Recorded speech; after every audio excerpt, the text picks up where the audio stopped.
Hello everyone, welcome back to my channel. आज इस video में हम एक एनालिसिस करेंगे एक मॉक टेस्ट की। और मैंने ये मॉक टेस्ट कल लगाया था। SBI PO 2026 का लाइव मॉक टेस्ट था प्रैक्टिस मॉक की प्लेटफॉर्म पे। अगर इसमें मैं स्कोर बताऊं आप लोगों को, तो स्कोर तो मेरा रहा है 65.5। परसेंटाइल इसमें डाउन है, 83.8 परसेंटाइल है। और रैंक आप देख सकते हो इसमें। अगर आप लोग सेक्शन वाइज अटेम्प्ट देखोगे तो इंग्लिश में मेरा जो स्कोर आया है वो 25.75 है, क्वांट्स में 16 है, रीजनिंग में 23.75 है। और अगर हम ओवरऑल एनालिसिस की बात करें तो सबसे पहले इंग्लिश में अगर हम देखें कौन कौन से हमारे रोंग हुए हैं। सबसे पहले एक ही एरर वाला रोंग हुआ है। इसमें जो है मैंने ये वाला मार्क किया था on the deepening Ukraine crisis. मुझे लगा शायद यहाँ पे डीपनिंग के बाद कुछ आता होगा प्रीपोजिशन, लेकिन मैंने ध्यान नहीं दिया। ऊपर इमरजेंसी लिखा हुआ है तो वोवल साउंड से पहले तो एन ही आता है, बाद में देखा ये। उसके अलावा ये और क्या रॉन्ग है, एक ये वाला क्वेश्चन रॉन्ग है। इसमें जो है कैसा एफर्ट और ये इस तरीके से ये थोड़ा सा रॉन्ग हुआ है। ये इंसॉल्वेंट का मतलब मुझे नहीं पता था उस टाइम पे, पता नहीं मैंने क्यों ही मार्क किया है। मीनिंग नहीं पता था तो स्किप ही करना चाहिए था। उसके अलावा एक आरसी का क्वेश्चन रॉन्ग हुआ है। इसमें मैंने ऑल ऑफ द अबो करा था बट ये वाला आंसर आया था सिर्फ इसमें। वैसे देखने में एज स्मॉल एज बटन, नहीं ऐसी कोई भी सेंटेंस नहीं थी। मैंने ये ध्यान से नहीं पढ़ा, मैंने ऊपर ऊपर से पढ़ा इनको, तो इसीलिए मेरा रॉन्ग हुआ है। क्योंकि मैं लास्ट में करती हूँ आरसी तो फिर टाइम कम बच जाता है और फिर जल्दी जल्दी के चक्कर में थोड़ी सी मिस्टेक हो जाती है। उसके अलावा मैंने यही मार्क किया था, ये पता नहीं कैसे रॉन्ग हो गया। मार्क तो मैंने यही किया था पर कई बार मार्क करने में भी मिस्टेक हो जाती है। ये आई थिंक मार्क करने में मिस्टेक हुई है। उसके अलावा एक ये और एडवाइस और further any further with the work, ये मुझे सेंस नहीं बन रही थी। मुझे इसमें बहुत ज़्यादा डाउट है इस क्वेश्चन में, क्योंकि अगर आप पढ़ के देखोगे तो any further with the work, first वाला तो सारे ही मतलब ऐसे लग रहे थे सारे ही आ सकते हैं, लेकिन सेकंड वाले सारे ऐसे लग रहे थे कोई सा भी नहीं आ सकता। तो इसीलिए कंफ्यूजन हो गया थोड़ा सा। उसके अलावा जो किया है उसमें क्या क्या आया हुआ था, एक तो ये इंटरचेंज करने वाले, ये तो मोस्ट ऑफ दी टाइम मेरे ठीक ही होते हैं, एक आध बार ही रॉन्ग होते हैं।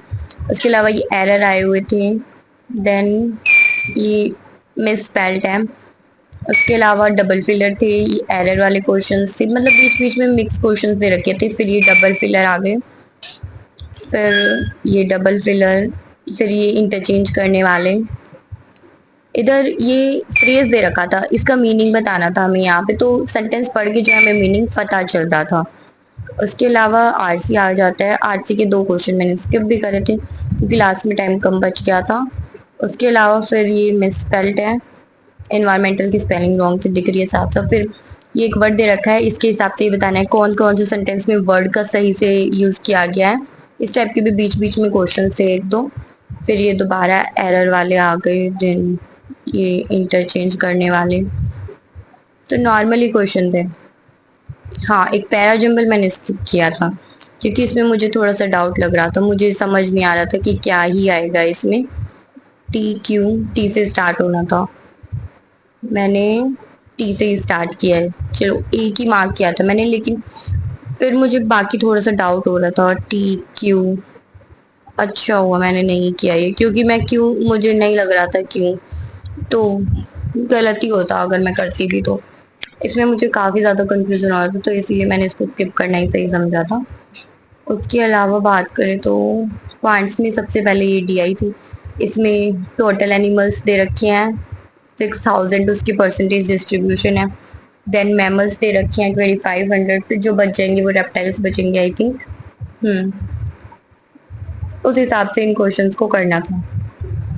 ये वैल्यू निकालने के बाद फिर इजीली ये क्वेश्चन हो जा रहे थे, 5-6 क्वेश्चन थे इसके। उसके बाद बीच में अर्थमेटिक आ गया, फिर ये क्वेश्चन अर्थमेटिक के हैं ये मैंने करे थे। बीच में अप्रोक्सीमेशन है, अप्रोक्सीमेशन के 3-4 क्वेश्चन थे। उसके अलावा ये अर्थमेटिक है, फिर बीच में कुछ अर्थमेटिक के क्वेश्चन स्किप कर रखे हैं। फिर ये रॉन्ग नंबर सीरीज है, रॉन्ग नंबर सीरीज के 3 क्वेश्चन है।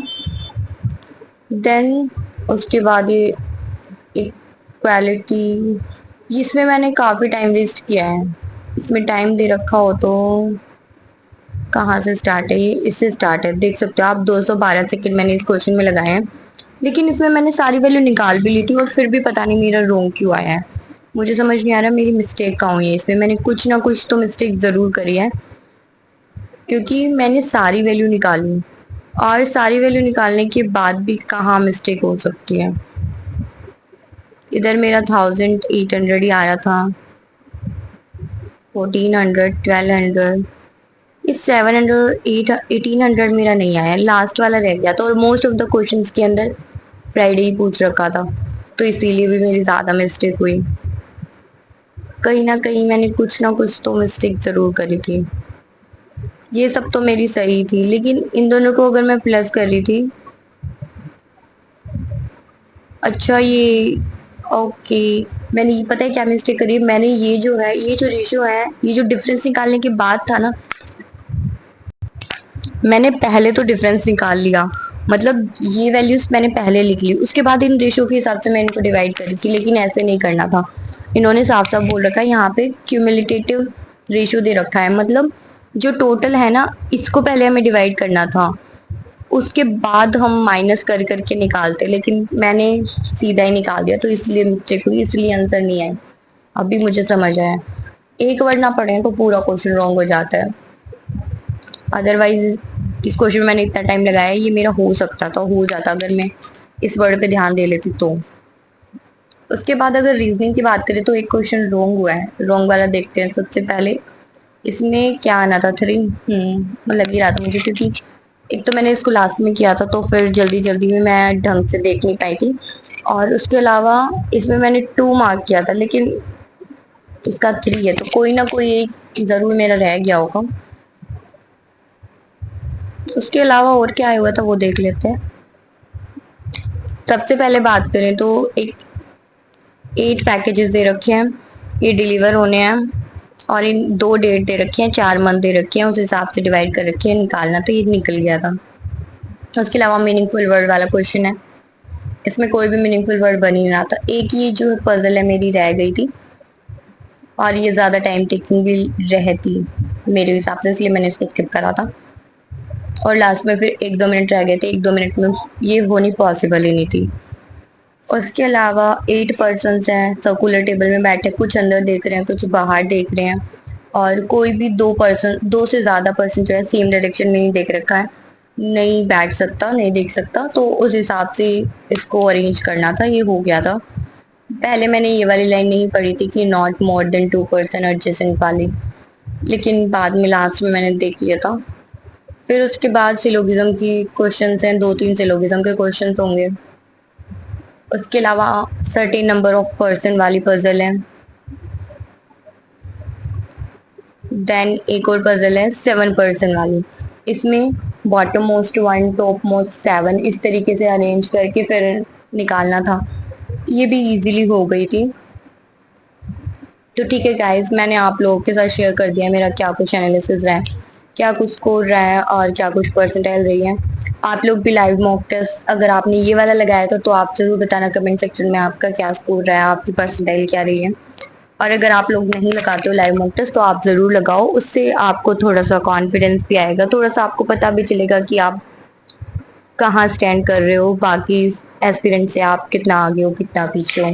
और उसके अलावा आप लोग अच्छे से अपनी तैयारी करते हो, कोई भी आपको डाउट हो तो आप कमेंट सेक्शन में पूछ सकते हो। All the very best guys for your upcoming exams.